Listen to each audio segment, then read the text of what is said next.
Welcome to what will be probably a slightly delirious, downcast episode of The View from the Ninian after Cardiff drew 1-1 with Oxford today on Bank Holiday Monday. It's back to work tomorrow. It's back to work today for Tom, who's approximately had about 3 minutes sleep in the last 2 days as he's contended with watching from the other side of the world. So we'll do our best to break down the Oxford game and look ahead to West Brom at the weekend. Joining me, Ben Price, Tom Phillips. Ben Price, WrestleMania last night, did it kick your ass? Yeah, feeling it now. On top of everything else, it's been a long day. Did your favourite win? No. Oh, I like Joe Hendry coming out. That was fun. That was wonderful. I was so happy Huge about pop. That pop is a technical term, isn't it? He had a huge pop. Pop is the term, yeah. He's a Yeah. good baby face. He's a good blue eye. I like his intro music as well because I believe in Joe Hendry. Tom, tell everyone about your sleep. Well, it was a midnight kickoff, so I stayed up to watch the game. Then the game happened, so I didn't sleep for a good hour or so after it. And then my alarm was set for 2.5 hours later for this. So great, feeling fresh. Can't wait to get into it.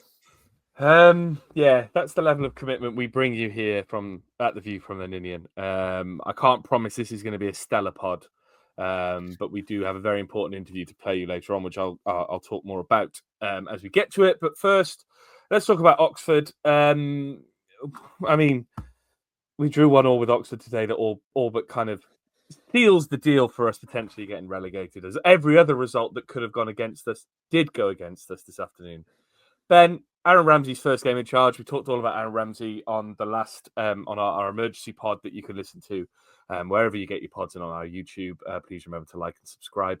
Ben, the new manager bounce has well and truly gone already, hasn't it? Yeah, my optimism did a reverse Jesus over Easter. It was alive and now it's died again.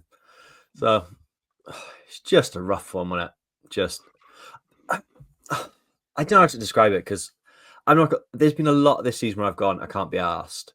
This is the first pod I've come into, and I sat in my chair, not logging into StreamYard for 2-3 minutes, just going, I don't want to do this. I don't want to do this. I don't want to do this.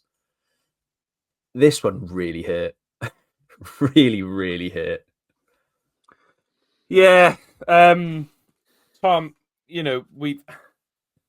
It's just not been our season, has it? I think we could talk about everything that's gone on, and there are people who are absolutely to blame at this. But at the heart of today's result, we drew 1-1 with a poor Oxford side who had 2 shots on goal all game. One of them was a worldie that went in, and every other result around the league went against us, didn't it? And that just kind of, when we've talked about in recent weeks about feeling like it's our year, our luck has run out, today kind of encapsulated that, didn't it?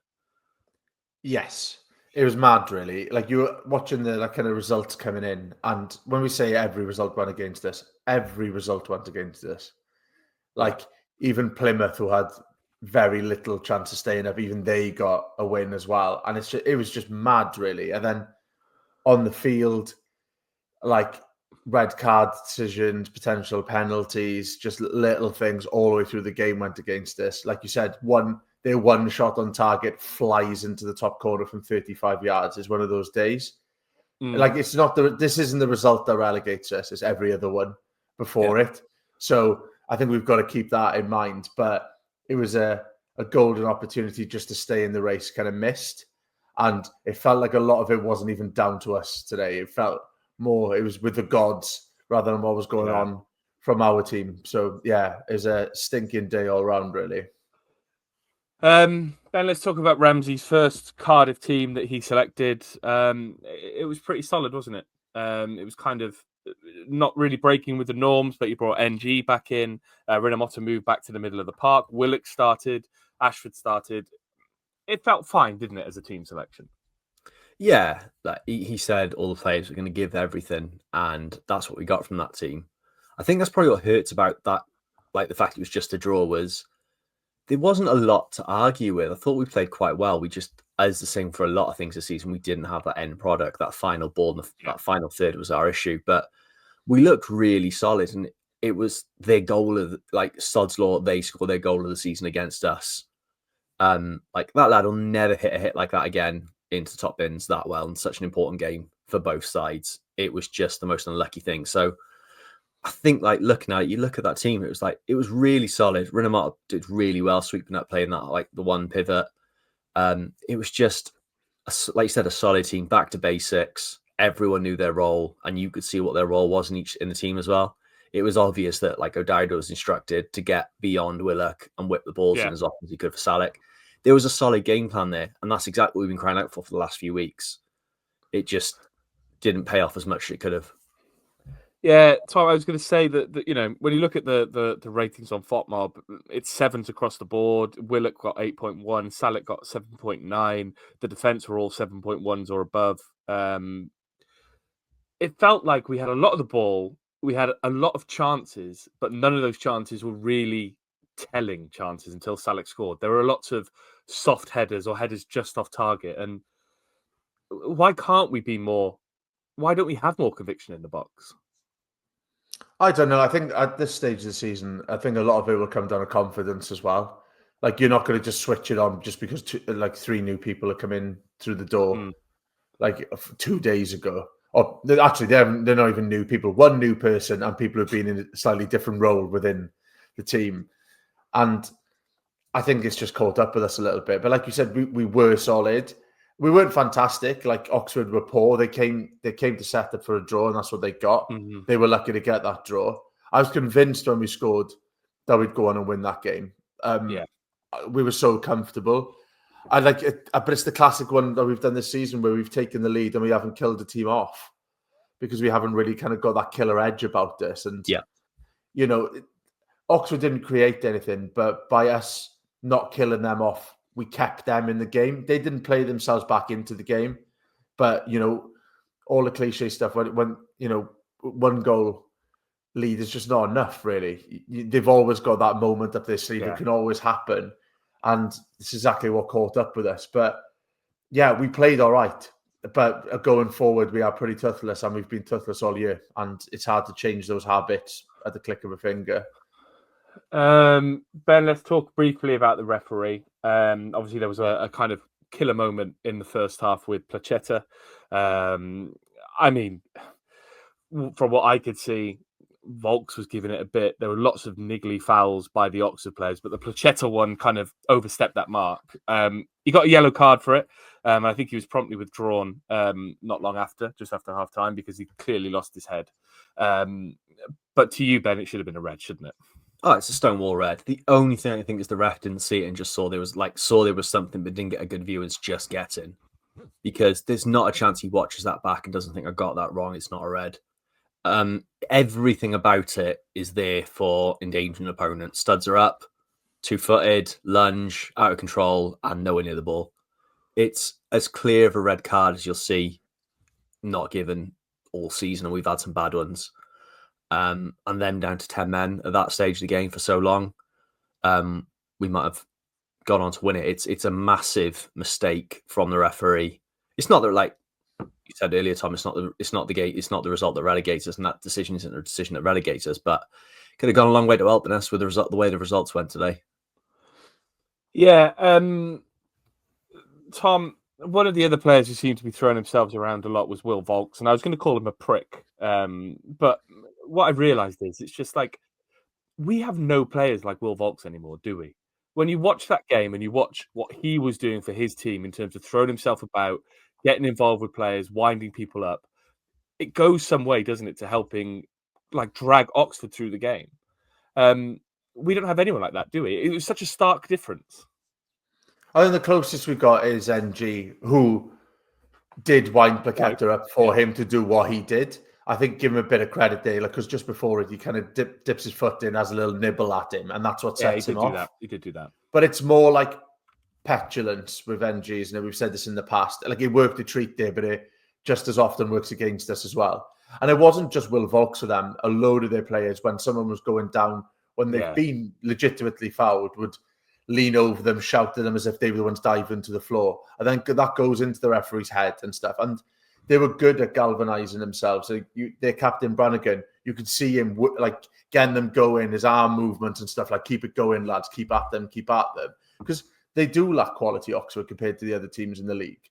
but they're finding something between set pieces and between their attitude and just the energy they give in the game. They found themselves safe now with a couple of games to go, and all credit to them. But you're right, it is a stark difference. We don't really have those leaders within our team, and that's probably what's caught up with us, really, because in a game like that, we shouldn't be dropping any points at home to Oxford in that situation.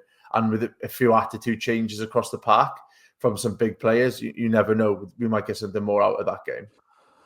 It kind of sums up our season, really, doesn't it? That we've played Oxford twice and we've only got 1 point from those 2 games. The first game was probably the worst performance of the season, and yet somehow Reza kept his job. Let's talk about the goal then. Let's bring some joy into this podcast. It's going to be difficult. When you look at a goal like that, it really does seem so simple, doesn't it? It's a cross that Salek gets his head on and it goes in. Yeah.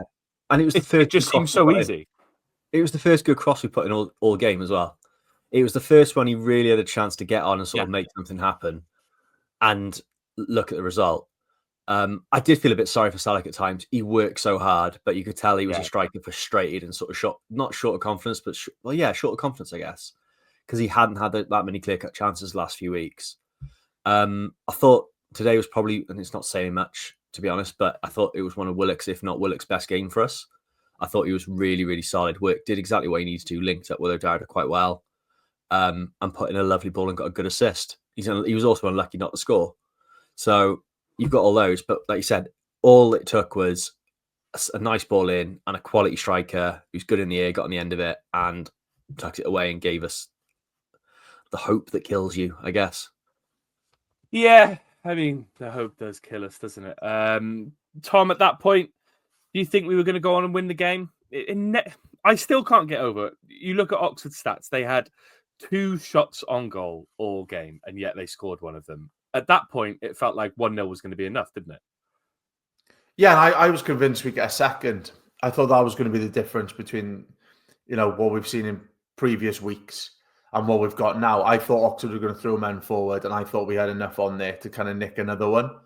And it serves me right, really, for being overconfident. But I was convinced we were going on. I was kind of almost thinking, another couple of goals here may help us going forward as well, with goal difference and stuff like that. But I think I was just trying to look at as many, positive outcomes we could get from this game to help us going into the next couple. But it did backfire on us. We probably didn't do enough in those final stages to kind of get at them. But I thought we did all right all game. We had the intensity going forward, but we say about the cross into the box, it wasn't like we weren't trying them. There was just a lack of quality about the ones that were going in. And I think that's the thing that comes with weeks of doing more of it, if you know what I mean. We did a lot of cutting in and kind of like in-swinging court, cutting into putting into the box. And we hadn't seen a lot of that up until now. So you had a few that were overshot. Robertson overshot a couple. Alves did when he came on as well. Willock, O'Dowda, some decent balls in, some not so decent ones. And, all it needs is a couple more of them just to land at the feet and have a little bit more time, get a shot off. And we could have won that game, I don't know, by a couple of goals earlier in the tie, but it wasn't to be. But I know I haven't got anything negative to say about the performance, about the way we set up. I thought it was half decent. It's just you'll have a few of those games throughout the season. It's just the timing of this one is an absolute just pile driver, really. We had the moment to win it, though. There was that moment to get that second, and it was when Ashford decided to just run with his head down instead of looking up for a simple pass to Robertson, because Robertson's clean through. There's nowhere near him. And that was really frustrating. Sort of showed the difference, I think, between sort of how decent teams and where we are at the moment with our decision making. Because at no point with it, I 10 seconds before he laid the ball off, I'm screaming at Ashford, "Get your head up, get your head up!" But all he did was head over the ball, running in a straight line, and it cost us because it's a simple pass and it is criminal that he didn't make it. To be honest, I'm a big fan of Ashford. I think he's a really good player, got a really good prospect, but he needs to look up at that moment because it wasn't like he was being hounded out with the ball and stuff. He had plenty of time to make that pass and just didn't make it. But that comes back to, I think, players not trusting each other. It happened in the QPR game with Salek. Stanek had the same, where he was through on goal. Ashford was the guy to his right. All he had to do was pick the pass, and he went and hit it with the outside of his right foot whilst being under pressure. And I know what you're saying about Ashford. He should have absolutely passed it. It just feels like there's a lack of trust in other players at the moment, and it's like Ashford's like, well, I better do this myself because I don't really trust Robbo to do it. And Stanek was probably the same with Ashford, and it's right. It's the symptom of a team that is not in a good place. And it makes all the difference, really. Ben, you mentioned it about Mansverk giving away the free kick. Was it a needless free kick in your eyes for their goal? Yeah. He was knackered at that point, and you could tell they were desperate to take him off. And it was just one play too many when it sort of dragged him down, sort of just... He wasn't really going anywhere. There was plenty of cover in defence as well. I didn't feel like he needed to make the foul. Sometimes you look in situations like that, a foul in that area is a good foul and you can play it on. But there was not really any need to do what he did then, I felt. And I said before he came on, like, he gave away that foul and I just felt that little drop in my stomach. And I was like, oh, this could be a problem. And I wasn't expecting to be as big of a problem as it was straight away. But yeah, it was a needless foul. Pop quiz question, Ben, Tom. What XG does that strike have? What XG does that strike have from Cameron Brannigan? He's let's say 40 yards from goal, maybe slightly less. Go on, Ben. 0.16. Tom? 0.01. Spot on. 0.01. It doesn't go in 99 times out of 100. Sorry to the person who hates it. Yeah, the person who hates XG has probably just slammed his phone down in frustration that we've mentioned XG. But Tom, it sums it up, doesn't it? And I wrote down here, will that player ever score a free kick like that again? He might have done. I don't know much about Cameron Brannigan, if I'm being honest. But he's never going to hit a strike like that again, is he? No, it's the perfect strike. Like, lays it off. He catches it and it's got the outswing and bend as well to take it away from the keeper. And you just can't get near it. It's the perfect strike. And here is an absolute, oh God, like you just knew at that moment it was done then. We weren't getting back into this. And it kind of sums up our season in terms of we've had a lot of draws this year, a lot from winning positions as well. But like we haven't had many good draws, if that makes sense. It's been a lot of home draws against teams we should have got points against. And this is just another one to add to the list. But the circumstances in this one's come, like it is so unlucky. Like 0.01 strike. I know XG is a load of bollocks. But like it does sum up how difficult a chance that is. And we haven't done anything really wrong. I don't think Mansverk has done much wrong there. He's already gone down with cramp once. And it's the second time he's gone down with it immediately after. Maybe he should have come off a few minutes before. Perhaps we can look at that as well. I wasn't sure if he was play acting a bit the first time to kill a bit of time. But it shows he was just absolutely knackered. But it's one hell of a goal and some scenes in the away end there. Very, very jealous of them scraping, staying up with a goal like that. It's a hell of a day out for them. But God, you could hear a pin drop in the stadium after that point. I think it's 25 points now we've dropped from winning positions this season. Which if we'd maintained those points, I think someone pointed out, if I can find the tweet, I'll find it, we'd be in the playoffs. Put us fifth. Yeah, put us fifth, which is mental. Absolutely mental. Ben, that goal killed us. Are you happy with Mark Harris celebrating it as the lead president, VP, co-chair, founder? I don't know who you're co-chairing with, of the Mark Harris fan club. Does he go down a little bit in your estimation? Might have to send him a resignation at the moment. Don't want to act in haste. Don't want to jump to it too quickly. But yeah, it hurt, didn't it, seeing that celebration? I'll be honest. He went. I can't hate Will Volks. He's such a lovely bloke off the pitch. No, me. Yeah, just to shit on it. Yeah, but that's as I said earlier. It's exactly what he's meant to do. I could call him a twat, but yeah, he is a lovely bloke. Yeah. But Mark Harris went down in my estimations when there was like footage of him getting off the bus and he completely blanked the steward that tried waving to him as well. So starting to think, fuck him. The Ballon d'Or might not happen. Even if it does, it's unjust. You know what? I'm declaring it. I'm leaving the Mark Harris fan club. That is, I mean, last week Tom was broken because of his pessimism, the pessimism heard around the world. But Ben Price, that's how broken you are. You're resigning from the Mark Harris fan club, something you founded as a sole believer a few years ago. Yeah, we believe in It's a Joe dark Hendry, day. but I no Yeah. longer believe in Mark Harris. It's a really dark day. That's going to send shockwaves around the world. Tom, can you quite believe it? What's just happened? It is shocking. I thought he doubled down, if anything. Don't back down, double down. Yeah, but I don't blame him for celebrating, really.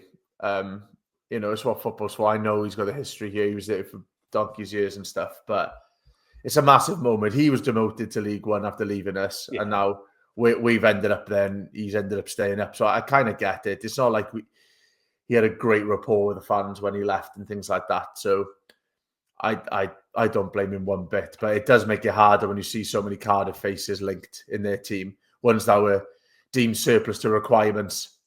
For us doing a number on us, it does really kind of make it even harder to take.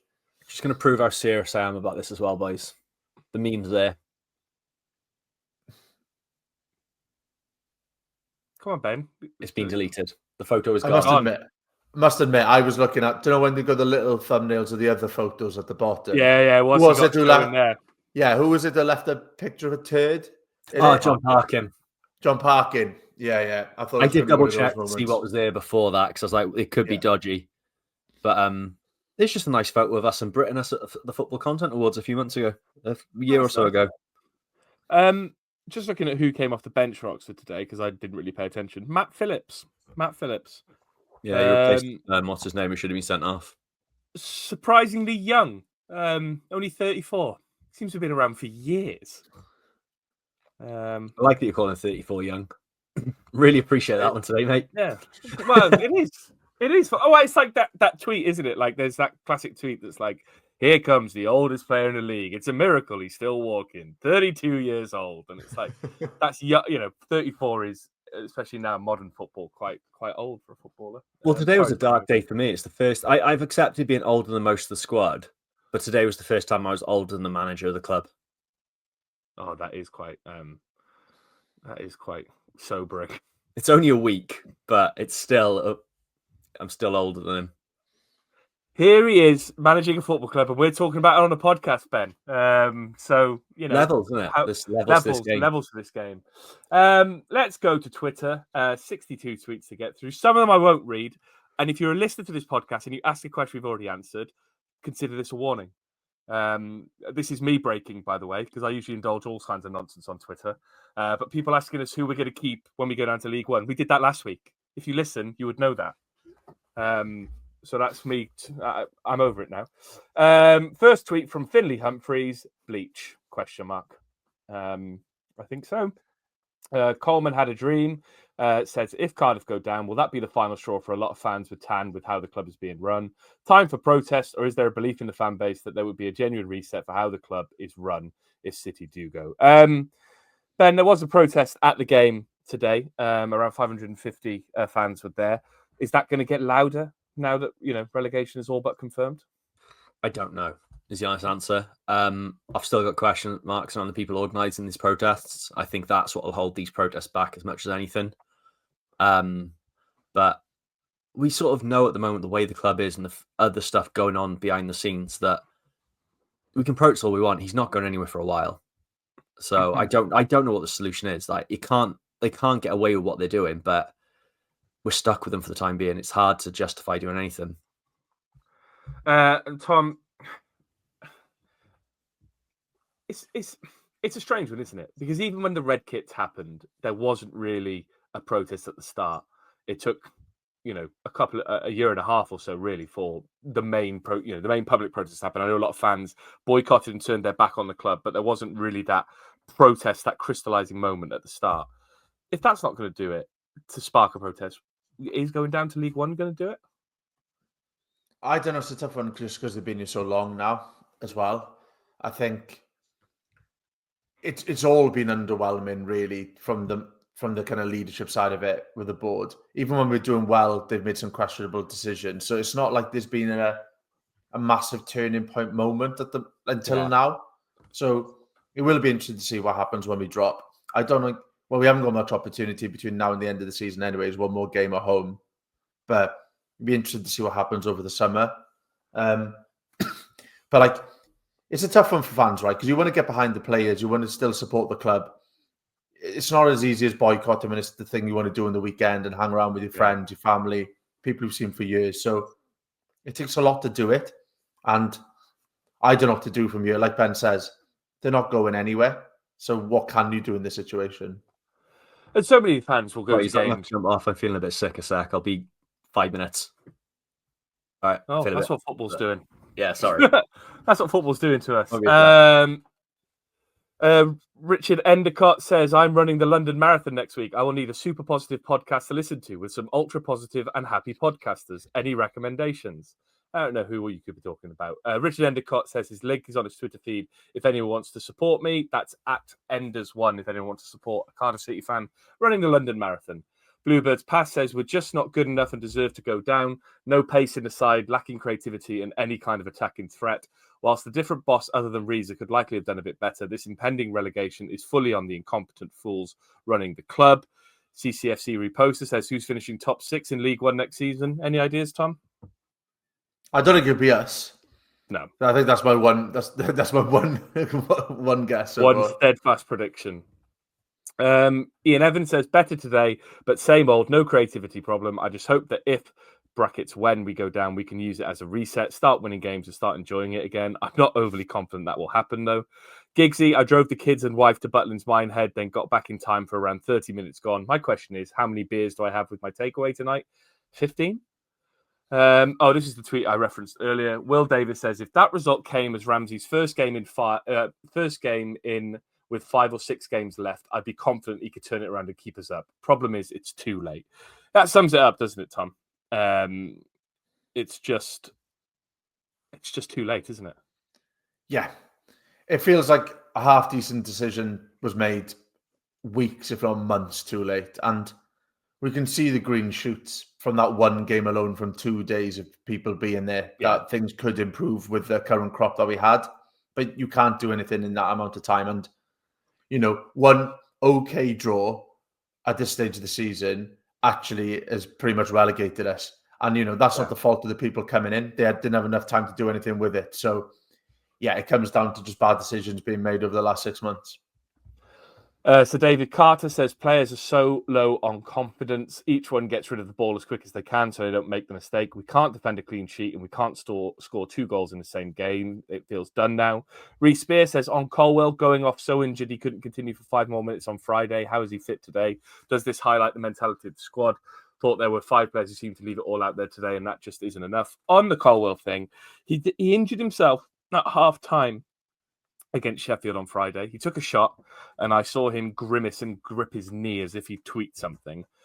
I don't know why he then came on. It didn't seem to make sense. But also it didn't seem like he was asked about playing on Friday either, and he went off 5 minutes later. John T.M. Williams says, Reno outstanding, I thought, but we can't convert. Tanner passes the ball like a hippo. Smash passes, no finesse. Welsh, is any goodwill this club and board had is about to evaporate. Will they admit their mistakes or amateur management? I doubt it. I'm 70 years old. Will I see us in the Championship again in my time? 125 years wasted, disgraced. I am broken-hearted. It just, we talked about Reza on Friday. We talked about he was a poor manager, but ultimately he has been let down by the management structure and the hierarchy at the football club, hasn't he? Yeah, I mean, we've gone on about it almost week on week for the last few years, and we can't really escape that. Like, there's a lot that Reza did wrong, but he wasn't helped. He had his hands tied behind his back, really, with how it's being run and what he's expected to do. And it's a tough one. Like, if it was going to come up with this, catch up with us eventually, and to be honest with you, all the results going against us yesterday in other games, it's what we deserve. Like, if we'd stayed up this year, and we've still got a very, very, very slim chance of needing a miracle. But, like, we don't deserve it this season. And I think that's the beauty. If you're a neutral watching the Championship, it's large. It doesn't matter how big a team you are in the Championship. If you underperform, if you're badly run, you can drop into League One and you can stay there for a while. And there's been, like we've said before, there's bigger and better clubs than us that have languished in League One before coming up. and there's ones who are still down there. And I think that's the worry, right? I think we look at it, we might be lucky with the teams that go down with us, and if certain teams come up from League One, you might not have many massive hitters in there with us. That may work in our favour if we drop. But to be honest with you, I don't think we need massive hitters in there for us to be languishing the way we're running. It's going to be a massive sum if we do drop.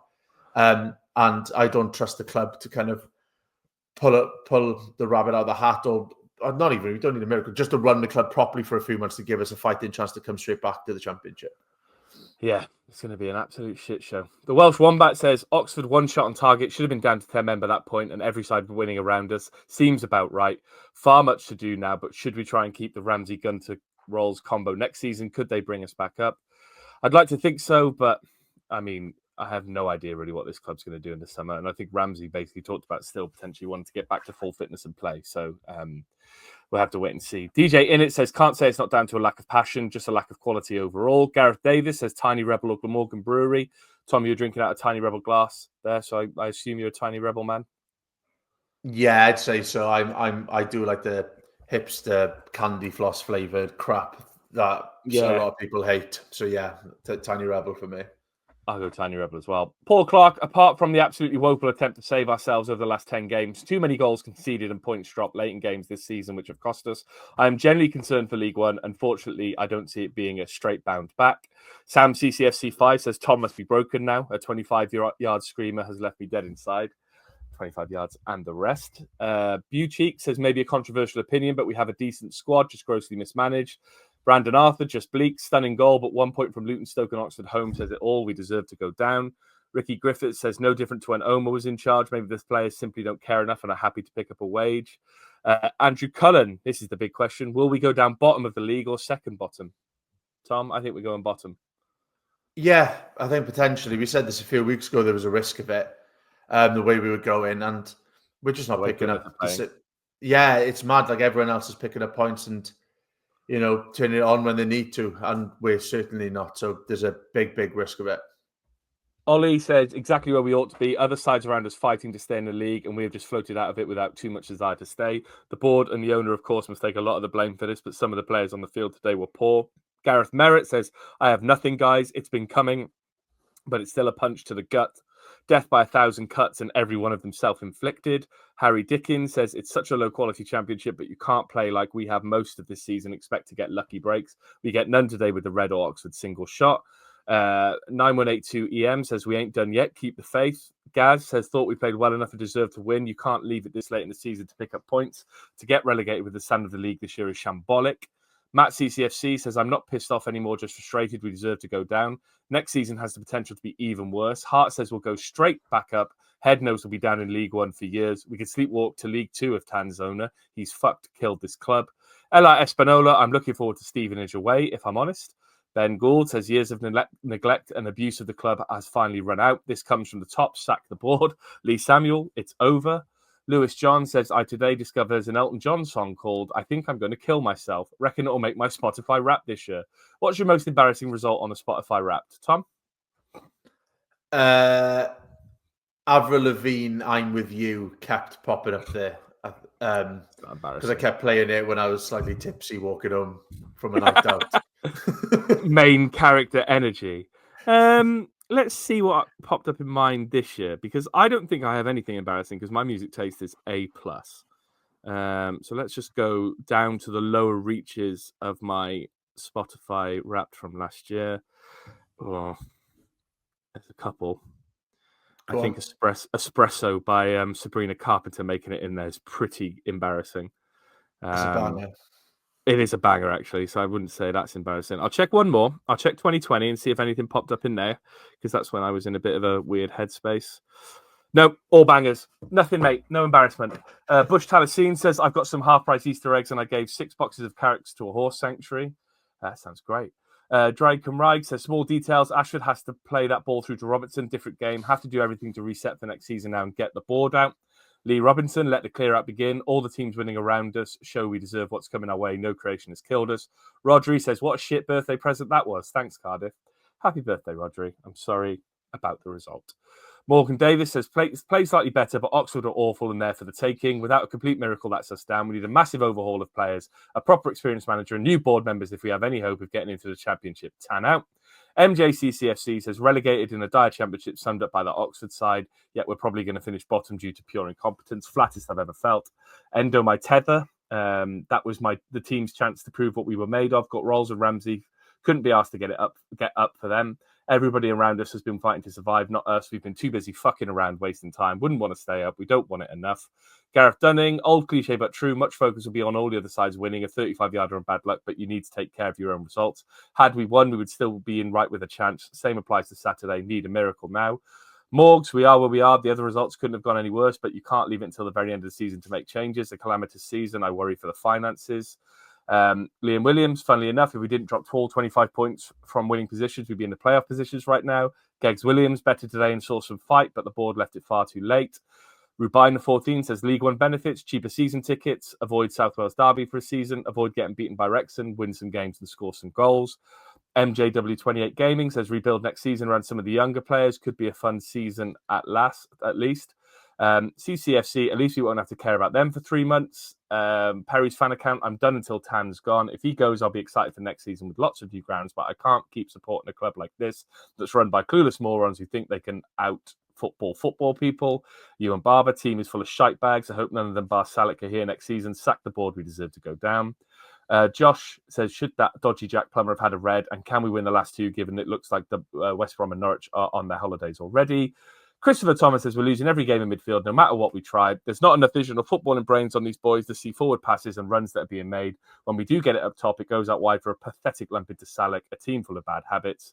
And Welsh Viking says, until Tan goes, this mismanagement continues. League One, League Two, wherever, he will kill our club. Every fan group will try all it can to get rid of Tan and this board. And the final word to Josh Watson, mainly because his dad's a psychic. What a kick in nuts. Call me nuts, but I do still believe it will go down to the last fixture of the season. Absolutely heart-wrenching, this football lark. All your tweets, twitter.com/VFT Ninian. I mentioned earlier that we have an interview on this week's podcast, and I'm going to intro that now. And last week, I had the pleasure of catching up with an inspirational Cardiff fan called Mark Lewis, who's 57 and from Merthyr Tydfil. He's been diagnosed with stage 4 prostate cancer, and he's been working with PHS on their Back in the Game campaign, which raises awareness of football fans who have incontinence issues related to illnesses, who no longer attend football games or are more worried about attending football games because of a lack of sanitary bins in male toilets. Mark has done an incredible amount to raise awareness around prostate cancer through fundraising, campaigning, and working with the football club to kind of raise awareness of this issue. As I said, Mark has been working with the football club on getting sanitary bins in male toilets and is calling on other Cardiff fans to help raise awareness of this vital issue. Mark now knows that his life is coming to an end because of his illness, but this hasn't changed his outlook on life. And speaking to him, he's truly an inspiration and a force for positivity. I spoke to him about our chances going into the last game of the season and all the work he's been doing on that campaign to raise awareness of the issue. So enjoy this interview now with Mark.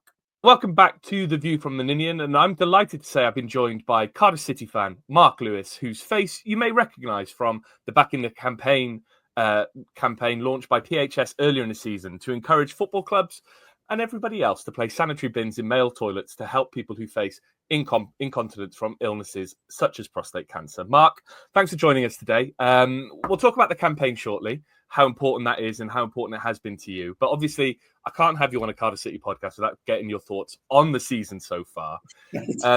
We're going into the final few games of the season. And I guess the first question is, and it's probably the biggest one I'll ask today, is, are Cardiff City staying up? Yes, we're staying up. Oh, we are. You're positive. It's tough, but I've got every confidence we can sort it out. It's going to be very tough. As long as they stick together, get some tactics working, sort out set pieces. I think I've met some of the players behind the scenes, and the ones I've met are committed. It's just been a strange season. It was going to be such a big 125 years, and it's just gone wrong. And but what I would say, I wouldn't blame this season on this season. I think it's been a progression, and I don't think we can say everything was okay and then the season has gone wrong. I think it's been a gradual few years of decline, And that's my concern, is about the bigger picture. So as far as I'm concerned, I've been watching Cardiff since '82. I was there at the lowest ever league crowd. Yeah. And I've been there right up to the Wembley finals, right up to today. So we've been there before. If we get relegated, we get relegated. We're still the best fans in the world. We'll start again. And if we've got to go down to the bottom, start again, we'll do it again. You know, we're a proper club. We're real fans. So it's not that we're going to get relegated and everyone's going to leave it. Cardiff fans are Cardiff fans. So if we all stick together, I think we can do it. But Oxford, we've got to beat Oxford. The boys have got to give everything. Give everything for that. That's the biggest game now, isn't it? Obviously, we've got teams like Sheffield United this Friday. We've got Norwich last day of the season. But Oxford is the game that it all rides on, doesn't it? Yeah. Very disappointing Saturday. I don't think it was a lack of effort. I don't think the tactics were right. And I think we should have just attacked them from the beginning and kept pressure on them. And that was the disappointment, that we started well and we just couldn't keep it going. And it was a handball, you know. It was a handball, wasn't it? Yeah. So, you know, it could have been 1 point. So that's the disappointing thing. But I think we're going to stay up. And come on, boys, we can do it. All right. I'm more optimistic now for speaking to you. And I was going to ask you, obviously, you've been a fan since the 80s. What have been, you know, Cardiff City as a football club, it kind of involves everything we do, doesn't it? We build our lives around it. I was looking at the report and the Back in the Game report, and you talked about how it kind of every weekend you go into games and all that kind of stuff, and it becomes everything that we revolve our lives around. So I guess for you, what have been your favourite kind of moments as a Cardiff City fan over the years? Obviously, we had high hopes going into this season. It's been disappointing. You touched upon there about Wembley and all those games. Are they your favourite moments, or are there others as well? To be honest, it was right at the very beginning. My friend Stephen Marnie, I should crucify you. He got me into it. When I started off a Merthyr fan from Merthyr. Okay. And in the 80s, the only football you'd ever see were your local club. So I grew up watching John Payne in goal and Derek Elliott, the flyer. They were the two players that I used to watch. And then you'd watch the infamous Hugh Johns on a Sunday afternoon. The only thing I knew about Cardiff were John Lewis, Lyndon Jones, and Taki Micallef. They were the only names I knew. So then that season, then my friend Steve said, "Look, let's go down and watch Cardiff." I remember it like it was yesterday. Parked outside the Ninian, walked around the back of the Granger, no roof on it then. And I remember I walked around, came up by the refreshments, and I just froze. It was just like, how can this Welsh Wembley be here? And I didn't know. And I was just looking at the bob bank, and I was looking across, and I just thought, this is where I want to be. And I fell in love with it. And ever since then, that was the best season, I think, because we had the Bennett brothers. You know, we had Bob Hatton, Jeff Hemmerman. You know, I name the team like they're playing today. They never go away, do they, the names? Totally fell in love with it. And that was it. That was my addiction. So I've never been a pub man. I've sort of had a local or a club. Cardiff City has always been my club. So I treat the players like they're my kids. I'm 57-year-old and I still treat them like, you know, they're my boys, you know. So, you know, that was the start of me watching Cardiff City. And anybody who knows me, I'm tribal. It's Cardiff, and Cardiff is. I haven't got a second team. It's just anything Cardiff is me. So that's me since 1982, right up to today. So we followed them. We had some brilliant years. Then we had the awful time, obviously, with the relegations, the old fourth division. But stick with them. And what I loved about it, it was the passion. I used to call it 1600 and me, because we used to get crowds of about 1600, but it was our club and it was special. It was the way I looked at it. You know, everybody else can have their armchair fans and 30,000 crowds, but those 1600 were the best of the best. They're the diehards, aren't they? Yeah, I'd say we'd have 1600 at home and we take 800 away. And those days were special. You know, I know we had a reputation of things, but it was purely for the love of the club. So I've been all around the country watching Cardiff, and you know, to be honest, it's the only club I would ever support. So you know, following them all those years, you know, the fans stuck with them. We've had promotions, false dawns, promises that were broken, and then promises that were kept. We had the Eddie May years, which were superb. Loved those days. Yeah. Obviously, Sam Amam, and obviously the crazy times. Yeah, the crazy times. But the best football I think that I enjoyed watching was the Dave Jones football. I agree with you there. That was the best years, wasn't it?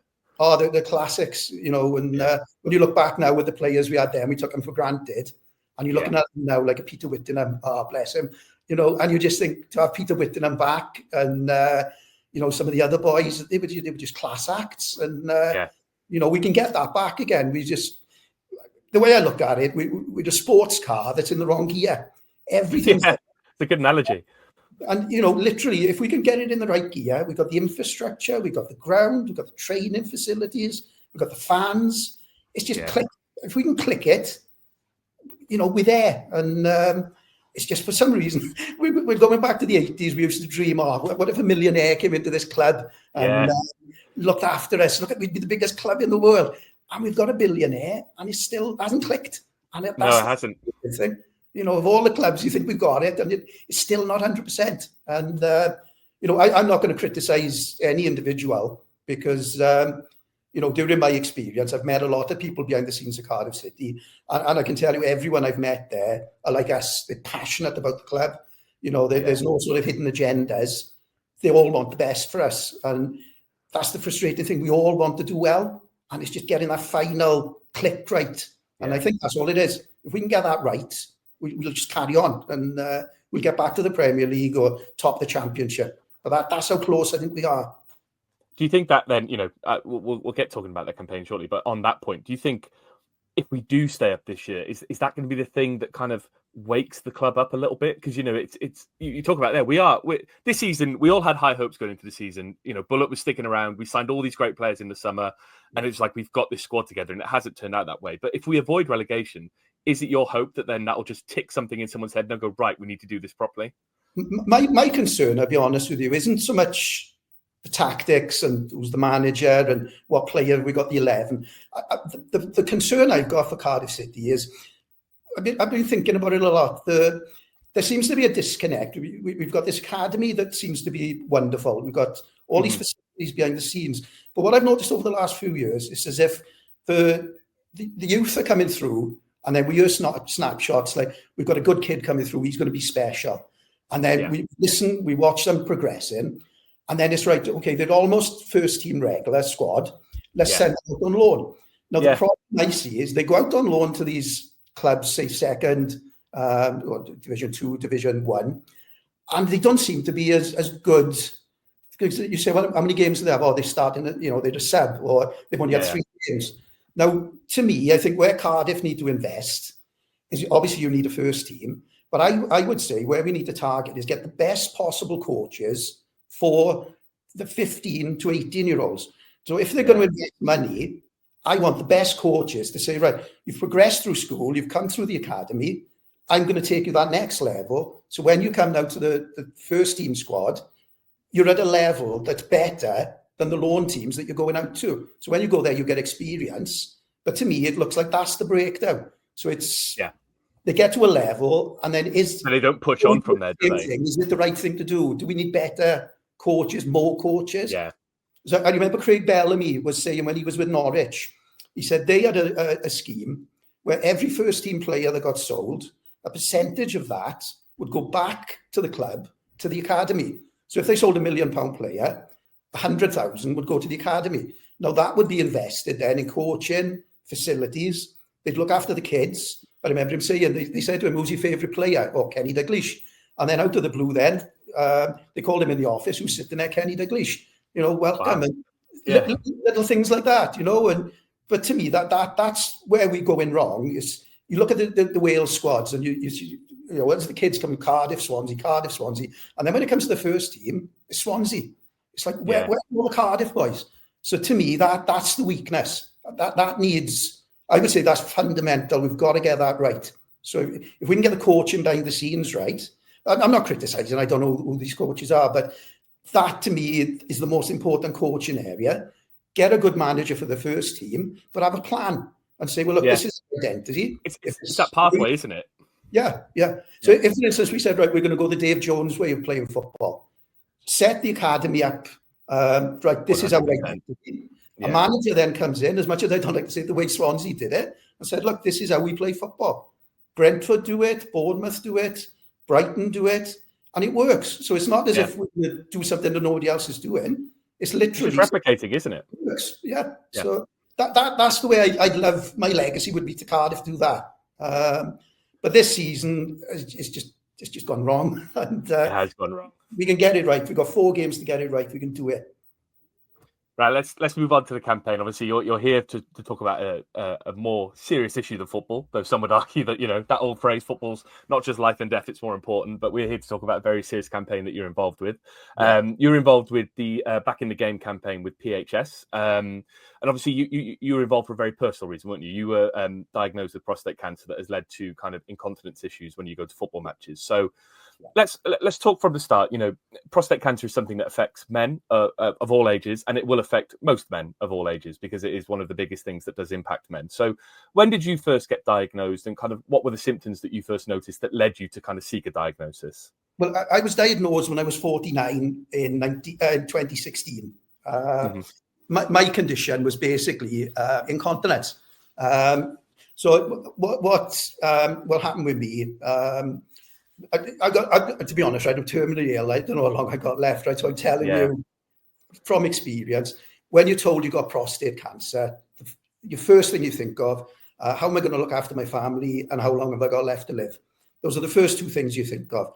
But you shouldn't. What the vital thing about prostate cancer, if we can catch it early and keep it in the gland, you can live a long and relatively normal lifestyle. It's when it leaves the gland and the cancer spreads around your body, that's where obviously you die, and it is one of the biggest killers for men. So the campaigns that I've been part of are all about early diagnosis. So with my condition, I was basically told, look, I'm a relatively young man with an old man's condition. You tend to be in your late 60s when you start doing these things, but I was 49. So by the time they realized what I had, my prostate was literally just a ball of cancer. So I remember the oncologist drew a circle and he put a dot in the middle. So he said, right, this is your prostate. And I said, oh, so the dot in the middle now is the cancer. And he said, no. He said, the dot in the middle is the only thing that isn't cancer. Wow.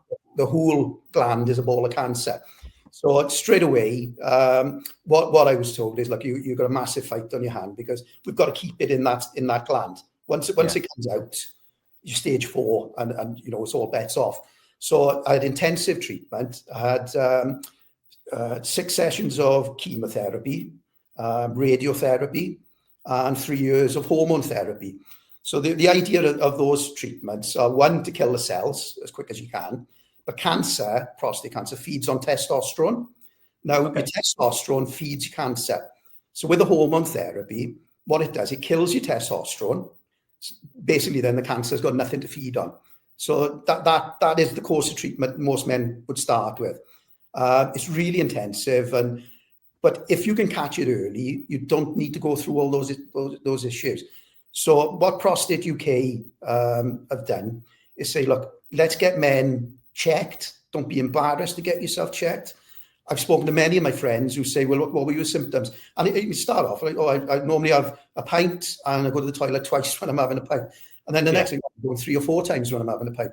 Little triggers like that, or I get up in the middle of the night twice. I used to get up once. Anything that is slightly different. Like a slight change or a slight deviation. That's all it is. And you don't become incontinent overnight, but you notice, I'm going more than I used to. Yeah. And that can be something that you need to talk to your doctor about, because it's vital that you get spotted at the very, very early stage. So that is key. So I know the government are looking like with bowel screening, where you get the packs and you don't have to request it. It's automatic. Hopefully now the government are going to say, well, look, we'll do the same for prostate cancer. You get a PSA test to see if there's cancer cells in your body. Yeah. I had a biopsy, was what they used to find my cancer. But there are different approaches they use to try and find the cancer in your body. But the key thing is get it early. If you can get it early, there's a very good chance you survive and have a long natural life. So with my case, what happened with me, basically I went through this treatment, and for about 2 years later, it seemed to have worked. And although I was told it was incurable at the very beginning, even the Velindra, who are the best people in the world, even they thought, look, we've got it. We think we managed to kill it. But then after 2 years, it came back. Now, what happened to me then, it had spread from dormant cells in my prostate. It had gone then into my bladder. So I was back to being incontinent again. So they did lots of tests, very invasive tests. And what they said is, well, look, we've got to take your bladder away because it is spread from your prostate now into your bladder. So I had a 9-hour operation in the Heath to remove the bladder. And then they insert a stoma bag. So from then on, then your urination is through a bag, and then you empty the bag. So after I'd had that, they did a quick scan, but they found that it had gone to my bones as well. So the cancer then had spread from my prostate to my bladder, from my bladder to my bones, and that's when I had to have even more treatment then. So that was radiotherapy. So after the radiotherapy, we had more tests, and then it's all gone wrong, basically. The cancer's gone, it's mutated to a different form. So what happened, although it's been 8 years I've been fighting it, at the end, it's gone to a different type, and it's attacked my liver. So although I'm going to die of prostate cancer, it's my liver that's going to kill me.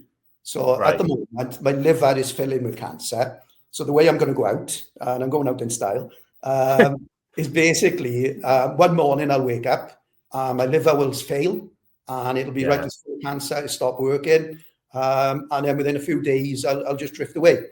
So what I'd like to talk to you about is how you live like that and how you change your mindset. I hopefully it'll come out on you. I'm the most chill person in the world. I'm not worried, scared. I'm happy. I've got the best family in the world. Support the best football club in the world. I'm in a really, really good place. But looking at me, you'd think, well, he doesn't look ill. But it could be any time. So we all get down in the dumps and we all think our relegation's everything, but it's not. And, I would tell any Cardiff fan, don't get too negative. Watching Cardiff is a journey. If we were all Man United fans or Liverpool fans, it would be easy. I want to do what we do. I want to support, and that's what I want to do. But I know I'm talking a lot. I've listened to you because I think this is and some of the questions I had was around things about stigma and talking about things, right? Because like you said at the start, if those little triggers, if you don't necessarily verbalize them, you might just sit with them and go, oh, I don't think there's anything wrong. But if you say it to the right person or the right person listens, then it might go, that's the symptom of something more. And I think, is that something that you've encountered, since you've had the diagnosis and you've been living with the illness and it's transpired the way it has, you've opened up to people. Are people more willing to open up to you about this sort of stuff as well? 100%. It's a topic that men are afraid to talk about. Exactly. There's a stigma around it, isn't there? Absolutely. Men just don't speak. And all I can tell you, speak, if with my friends, I've got one friend, and it's unfair to name him, but he contacted me back in 2017. He said, look, what are your symptoms? I told him. He got checked at a very early stage. He had treatment immediately. He's normal. He's got no problem. Him. And all because he said, well, what were your symptoms? So any man, if your mate, you might think, oh, he's going to the toilet a lot. Or again, you're catching the bus from Merthyr to Cardiff. I got to jump off a Ponty and run to the toilet. It could be little things like that. You think, well, I don't normally do that. Yeah. Is that something you need to speak to your doctor and just say, look, can you check me out? Don't be put off if the doctor says, oh, you're too young for prostate cancer. Rubbish. You can be any age to get cancer. Demand it and say, look, I want to be checked. I'm not happy if you say I'm too young. I want to be checked and demand it. It's your body, it's your life. Don't be put off. And those tests at that early stage, are they invasive? Are they quite easy to carry out? It's a learning experience for me as well here. So I'm just curious as to what that looks like. What a PSA test is a quick and easy blood test. They get a small sample of blood, they analyse it, and it's looking for cancer cells in your blood. Right. Now, your PSA isn't 100% accurate. It's a guide. Now, when I was having my guide, they said, well, the trigger to show that there may be something wrong, I think at the time was like 3.5. Now, mine was, the highest it was for years was 4.2. So I was right borderline with, well, it can't be cancer because your PSA is low. But when they did all the tests, what they found out was, although my PSA level was low, the Gleason score, which is the strength of the cancer, was almost the highest it could be. So the worst you can get is a 10, and mine was a 9. So I had the worst case. It was a very low PSA, but a very high Gleason. So when you put the two together, it's like a bad storm. But other men may have a very high PSA level, but they haven't got cancer. So PSA is for a doctor to think, right, there's something. Like an indicator, isn't there? Yeah, it doesn't mean to say you've got cancer, even if you've got a high PSA. But so men shouldn't panic and think, oh, my PSA may be high, I'm going to die of cancer. It's just a guide for a doctor to say, right, yeah, we need to do a little few more tests, and that's it. But that's how you start the ball rolling with prostate cancer. It's just ringing your doctor and saying, look, I'm a bit concerned. Can you take a look for me? You can have prostate exams, but the PSA is the first thing they'll always say to you. Obviously, part of this campaign relates, and you've mentioned it already, the kind of incontinence side of things. I know that the campaign focused around putting sanitary bins in toilets, and you've lobbied the football club to kind of get them to kind of do that. Talking about your day-to-day living with the disease, obviously, what impact does not having those sanitary bins, you talk about having a stoma now and having been incontinent before, what impact does not having those sanitary bins have on you, people like you, and your enjoyment and your ability to go and watch football? Like, in the report you say by hook or by crook you still go to games, but it does cause issues, doesn't it? It is. It can be horrendous, and I'm so glad that PHS and Prostate UK are supporting it, because again, men suffer in silence, and the problem you get when you're living with it is you hide your problem. You don't want people to know when you've got incontinence. It's embarrassing, but I'll speak, because what have I got to lose? I can say it on behalf of others. You start off leaking, so you start off wearing pads because you run to the toilet and you can't always make it in time.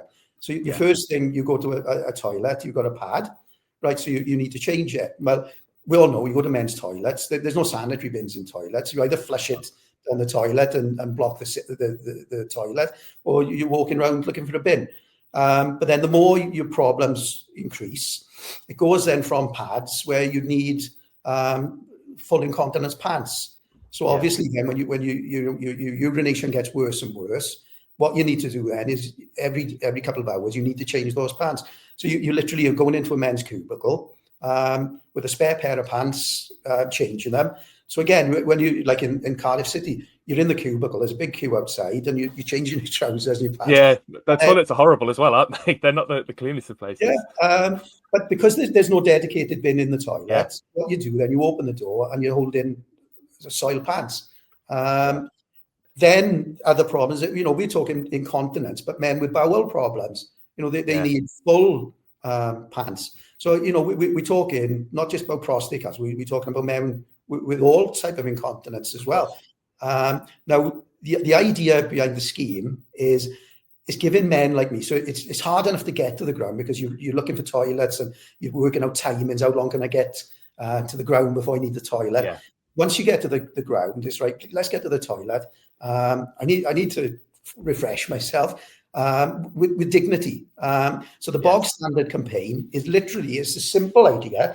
It's let's have, similar to the ladies' sanitary bins, why can't we have a few men's bins? So then people like me, and there's many men exactly the same situation, can just literally just say, well, I'll change. Nobody's going to know I've changed. Nobody's looking in the bin or he's used the bin. It's totally private. It's simple. It's disposable. You can recycle these things. Good comes out of it. And it's such an easy thing to do. Nationally, the government, we hope, is going to make it a statutory obligation where anywhere where there's the public has got to comply as with women, where you've got to have bins there. So long term, hopefully that will come. But in the meantime, what we're asking for all football clubs, let's jump the gun. Let's not wait for nationally. People like Cardiff City lead on this. Yeah, let's do it. Let's help our fans. Yeah. We pay our money. We want to celebrate the team, shout, ball. We want to be there. We don't want to be on the house sort of listening to the radio. We want to be in the ground. So by a simple bin being installed in different parts of the ground, and I'm sure Cardiff City are going to come up trumps. I'm sure they will. We've met with them and they are so supportive. I think hopefully, cross fingers, I think it's a matter of time before we've got a big announcement coming, which I really hope they will. I know they will. And that's the bog standard campaign. Now, all we're asking is cancel. It doesn't matter what team you support. Cancel, attack anybody. If it's any football club in Wales, let's Wales, the national ground, Wales football, Cardiff, Swansea, Newport, Wrexham. Let's do it. Let's Wales first. Let's look after Welsh football fans first. Make sure we're the special ones. Get that in. Let's get the ground full of men comfortable of saying, look, I can go there. I got no worries about that. No worries about it, right? That's it. Forget about it. And that's the campaign. One of the questions I had here was, in the simplest terms, it seems really easy for a club to win on this, right? You just put, as you put it there, it's a couple of sanitary bins that they probably already have in different parts of the ground anyway, moving them into the men's toilet. Is there anything stopping them at the moment, or is it just, like you say, a matter of time? A lot of it is ignorance because men don't talk. And when you talk, I've talked to a few of the officials at Cardiff City, and they're like me. I got it, and I didn't know the extent of the problem. It's only when Prostate UK I've put a survey together and said, look how many men are affected. Now I'm living with it, and I didn't know. So if I don't know and I've got it, to be fair, how do football clubs know? Because it's something that nobody talks about. So the whole campaign, which is superb, is bringing that into the light and saying, look, this is an issue that people just didn't know about. It's so easy to sort out. Let's go. I'll give you an example. The Ninian stand, there's a sanitary bin under the hand dryer. Put that. In the cubicle. That's like a temporary one, but with PHS, the specialists in the correct equipment. So that's why it can be done properly. There's no half measures. The bins are designed specially for people with incontinence. So that's why PHS are so involved in it, because it's a quick and easy thing to do, and it's just a win-win. There's no losers. Everyone's going to win. So that's really for all football fans. But let's get Wales and Cardiff especially number one. Let's get us in there. That's what I want. So you said you've met with the club. You said your fingers crossed for an announcement. Are you hoping it's this summer? Is it an ongoing conversation? Because obviously, I know the club is the club isn't the best at engaging with fans sometimes, but it sounds like they're doing a really good job in engaging with you on this. They are. I've got it. All I'd say is watch this space. I've got every confidence that we'll very soon going to be saying, there's good things going to happen. I'm really confident. I think we're almost there. So, and to be fair, I can't thank the club enough. There's been no criticism of the club. Literally, I think what we're talking about is an issue that nobody knew about until now. And now it's coming out, and the club, we didn't know, we'll help. And that's almost where we are now. So, but there's another thing that I've been involved with as well, which again is Cardiff City. And that was the prostate cancer back in the Prostate United campaign. Now, last October, Cardiff announced with Prostate UK this campaign about raising awareness and early diagnosis. So what you do, and this is a challenge to all Cardiff fans and players and anybody supporting the club, you enroll with Prostate UK under the name Cardiff City. You commit then to doing a challenge. I committed to walking 5 kilometers a day for every day in the month of October. But you can do a bike ride challenge, a running challenge, long distance walking challenge. And what you do, you register at Cardiff City, raise money, and then there's like a league table. So believe it or not, I was the only one doing it for Cardiff City, and we came 8th. We took on Man United, we took on all the big clubs, and That's Cardiff some effort. 8th. So I raised 3,600. So what I want to challenge, and I want my legacy to be Cardiff City Football Club and all the fans and all the players and everyone behind. Let's get this year's 2025 Prostate United campaign off the ground, and let's be number one. Let's be the winners. That's what I want. Where can we get more information on that? Is that just search Prostate United on Google? Is there a website? The Prostate UK website is called Prostate United. It's all there, and then every year, then you'll see the league table. It's brilliant, actually. You get addicted, because you get individual. Gamify anything, people get involved, don't they? Oh, it's brilliant! It's brilliant, and then you're challenging someone from Man City, and I got more than you, and it's great. And all it's about is getting as much money together to help men get diagnosed early. All the money that's raised is for early diagnosis, so it's better to cure it before it becomes a problem. And try and save you later. It's so vital to get seen early. So Prostate United, 2025, do it for Mark Lewis, do it for Cardiff City. Let's get men seen early and sort it out. Challenge. Final couple of questions. Obviously, the campaign you're running to get the sanitary bins in toilets and everything else. Is there any way we can help with that? Is there anything we can do to lobby people? I know there was letters to MPs and things like that, but like, what can an ordinary fan who's listening to this now, what can they do to help you? And as you've already said, your legacy with this. Yeah, I've approached my local MP, Gerald Jones, who's a breath of fresh air. He totally supportive. Any football fan, go and see your local MP, go and see your AM. It's all about raising awareness. I know a lot of lobbying is going on in Parliament to make it a statutory function. Things are in motion, but obviously with anything, the more people that are coming forward and saying, look, we want this. We've got a new government. It's a win-win situation. Let's have some good news for a change, and just get behind it. But we're hoping now, long term, these issues are just because people don't know about it. Once it's in the public awareness, so if you've got family, friends, that you think, they need a little bit of help, just give your MP a call. Just say, look, can you support this scheme? It's all about early diagnosis. That's the most important thing. And Mark, I mean, you talked earlier about the kind of, your life. You've got the diagnosis now that your life is sort of coming to an end, and I think you talk so candidly and so openly about this. It's really refreshing to kind of hear someone who's got this kind of approach to things, and you doing this is going to remove the stigma. I mean, what's it like knowing that you're kind of on that kind of final pathway now, and is this going to be your legacy? It sounds like you're all in on this being your legacy and the way you're going to be remembered. Yeah, literally it is. It's when you're diagnosed, I don't want to sound like a guru or nothing like that. You've got to change the way you live. What I found, though, I've been fighting it for 8 years, right? And I've given it the best fight I can. I'm not going to win it, right? But during those 8 years, I've gone from being a negative person, worrying, stressing, to hopefully somebody who's positive. Yeah, and 100%. The best advice I would give anybody, right, is when I was struggling at my worst, you sit there and you dwell on the past. You think, why didn't I do this? Why did I let that happen? Why didn't I get that exam? Why didn't I do that? And you sit there all night thinking, all these things I could have changed. And then you wake up in the morning and you think, that didn't make any difference whatsoever. I spent all night now thinking about the past. Can't change the past. So you stop thinking about the past and worrying about the past.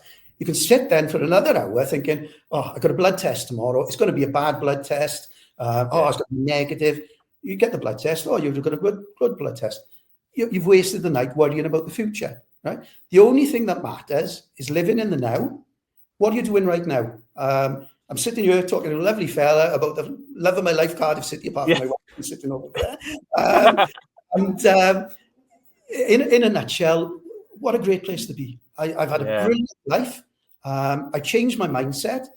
I don't sit in Velindre looking at people thinking, I got it worse than him. And I'm just sitting there thinking, I've had 8 years of retirement. I've been on holiday all around the world. I've got the best family in the world. I'm happy. Everything's in place. This morning I was booking my funeral, right? Honestly, Metaphoric to play you out. Yeah, I've even worked out what I'm wearing, right? I'm wearing this Cardiff City top, right? I've got my Adidas trainers, my Henry Lloyd cap, and I'm going to the coffee. I'm going out as a Cardiff fan. My headstone's already agreed. I got the Cardiff City old badge, that one. So that's going to be on my headstone. There we go, yeah. I'm a true blue since 1982. And that's the way I live my life. I don't worry. Everybody lives with this problem above their head as a shadow. Do people like me? Am I a likable person? Have I done things people don't like? The only thing that matters when it comes to the end is your family. Who loves you? And it's the ones who love you are all that matters. It doesn't matter what other people think of you. You can't change what other people think of you. So when you were with your family, at the end, I've got the best family in the world. Lewis family from Merthyr, right, are the best family in the world, right? That's all that matters. It doesn't matter about these, have I got enough money to pay the bills? Or tell the ones you're with, you love them. Tell them all the time. There's nothing worse than living your life thinking, I wonder what he thought of this, or I wish I'd seen that when he was alive. Say it now. We do as a family. We like best friends. We walk around, we talk about things. We've got a lovely lifestyle, but the difference with my lifestyle is that people look at me now and they think, well, he looks fine, there's nothing wrong with it. But I know inside, at some stage soon, my liver is just going to say, I can't cope anymore. Yeah. So you're looking at people, you over a period of time, you see them declining. The difference to me is, look, I know it's coming. Don't know when, obviously, I don't know, weeks, days, months, but it's coming. So I've adjusted my mindset to basically say, I'm ready for it. I've planned my future. I know where I'm going to go after. And it is such a weird thing to say, but I'm comfortable about it. And when I look back, one of the biggest things that's always been there for me is Cardiff City. No matter what I've been through, I'd like a special mention for Neil Warnock, to be honest with you, because he's a special man. Because what happened in 2016, just before I started my treatment, my son knew I was struggling. So he contacted the club and said, look, before he goes in for treatment, can you have a photo with Neil Warnock? Basically, when he's having his chemo, just to cheer him up a little bit. Yeah. Neil Warnock said no. He said, get him in. So he invited me and my son into the inner sanctum, met Neil Warnock, met all the backroom staff. And to be honest, he just sat there and talked to me. And he was brilliant, right? He's a great guy, isn't he? And I always remember, as we were leaving the room then, he called my son one side and he said to him, well done, son. Because he knew what that meant to me. And then after my treatment, my friend Donna Perry contacted the club and said, Mark's finished his treatment. Neil Warnock again, get him back down here. They've invited me and my friends back down to the club. We met all the players. We watched them training. We had dinner with the players. He was telling us stories behind the scenes. And that man cares. He is such a wonderful man. He's salt of the earth, isn't he? Oh, he's brilliant. He's absolutely brilliant. But it's those little things that, people say about, stars and heroes, but it's the little things that matter. And he had that. And I'll never be able to thank him enough for that, because that made such a difference to me. And he knew it. You could tell. But that's something I'll never forget. And that's special. Cardiff City, that's from Cardiff. And that old saying, what did they ever do when I'm bad? They did something for me. And that's why I love this club so much. So I won't have anybody slag off Cardiff City.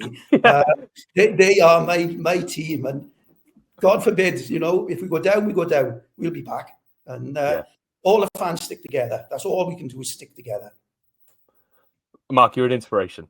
You really are an inspiration. So I can't thank you enough for talking to me today. I think what I hope with this is that people will listen to this and it'll change their outlook on things. It'll give them something to think about and remove the stigma from talking about everything. So, Beth told me when you had the news that you don't have long left to live, and I just think you're inspirational. So hopefully what you're doing now is going to be your legacy. I hope so. Thank you. So, honestly, thank you for Mark taking the time to speak to me. If you are concerned about prostate cancer, the official advice is don't wait for symptoms. The earlier you find it, the easier it is to treat. You can check your risk online in 30 seconds and then learn about a free blood test that you can get from your GP. Search prostate cancer, check your risk on Google, and we'll also put the link in the description of this episode. Mark is also raising money for Prostate United and is calling on other Cardiff fans to get involved with this as well. Search Prostate United, Mark Lewis, and the link will be in our description too. Thank you, Mark, for taking the time to speak to us. We wish you well with all your campaigning and everything else over the next few months. Tom, let's look ahead to West Brom. It's the next game. It's next Saturday. It's now the most important game of the season, isn't it? Yeah, it's going to be that, wasn't it? Going forward, it's like every game was going to be the most important until we run out of them, and it's just a pity there's not more on it, really. I know we're still in with a slim chance of staying up, but it shows if we've got a result against Oxford how important this game could be and how much of a basket case West Brom have turned into over the last month or so. It would have been an opportunity, losing to Derby. They've hardly picked up any points over the last few months. They've got rid of their manager.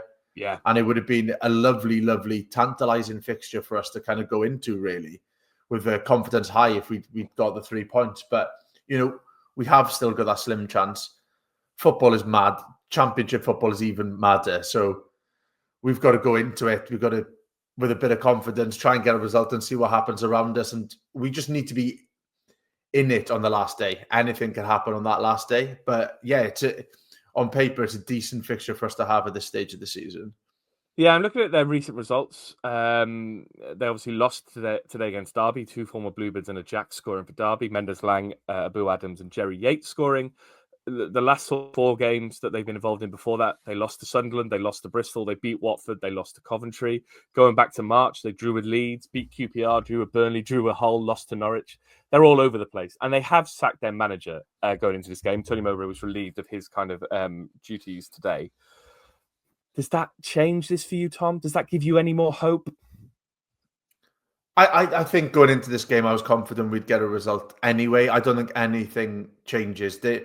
Listen to a few West Brom fans, even Adrian Childs hinted to it on when he was speaking on the Ellison John podcast the other day. Like, people are just downbeat around West Brom. They've thrown away an opportunity to be comfortable in the playoffs. And they've been really, really poor over the last few months. So there's not many teams in the league I'd rather play at this stage of the season than them, because they're not, like, you don't want to be playing any of the teams in the relegation battle, as we've proved. And, you don't want to be in any ones that were just quality, like Leeds. So it's kind of these mid-table ones and the ones who are really suffering at the moment with their form are the ones who want to play. And nobody stands out better than West Brom in that scenario. So it's a kind fixture. We've got to go into it and try to win the game and hope for the best, but it's probably too little too late. But I'm still confident we'll get something from this game. There's also important games elsewhere. Hull play Derby next Saturday in what is an absolute relegation 6-pointer. If you look, I can't even find the table. If you look at the championship table, I think they're equal on points now. Hull and Derby, they're on 48 and 46. Hull are in 20th, Derby in 21st. If we can get a win, Tom, Derby can basically overhaul Hull. That really does take it to the last day of the season, doesn't it? And that's what we've got to hope for now. I think, again, that is the dream tie for us, is them to be playing each other at this stage of the season. Not to say it again, but that's what makes the Oxford result even more frustrating. Yeah. Because one of them is guaranteed to drop points in that game. And that would have been absolutely perfect for us. But we've just got to keep our fingers crossed, go into it, create a bit of an atmosphere. And going into that last game of the season, if we've got something to play for, Norwich are an absolute shambles at the moment. Again, the only other team that you probably want to play apart from West Brom is Norwich. Like, it's turned into a pretty kind run-in for us. So win our game, take care of our business, and hope we've got something to play for that last game of the season. Yeah, Norwich lost 3-1 to Millwall today, which is quite a surprise. I think they've thrown away as many points as us from winning positions. At one point, they were nailed on for the playoffs. They're now 14th, and are just out of the relegation running. They're 7 points clear with 2 to play. The other team who I saw on Twitter, their fans are worrying. There's some Preston fans out there who are pretty sure they're going to get relegated. I think Preston play Plymouth next Saturday. They're only on, at the moment, Preston are on 49 points. So they're not completely insurmountable. I just think it's going to be a real mad run-in, Tom. Well, give us your prediction for next Saturday. Maybe we can get one from Ben Price texted in if he stopped vomiting. I can't imagine we're going to be too convincing. I don't think we're going to blow them away or anything like that. But I'd like to think a 2-0 win. Probably a 1-0 win, but I'll go 2-0. I think if we settle the nerves early in that game and keep the fans on side, give them something to shout about, then I think we'll have a chance. We've got a week to work with the players, or just a little bit less, more than a couple of days, just put it that way, to work with the players, to work on some new stuff. So, yeah, I'll go for a 2-0 win. Why not? Yeah, I think we're going to beat West Brom. And then we're all going to get hope going into the final day of the season, and it's going to be absolutely hell in Carrow Road. So that's all to look forward to. And that's where we'll leave it this week. I think probably our most downcast episode of the season. I think you could hear it in our voices. And it was so bad that Ben had to go and literally throw up.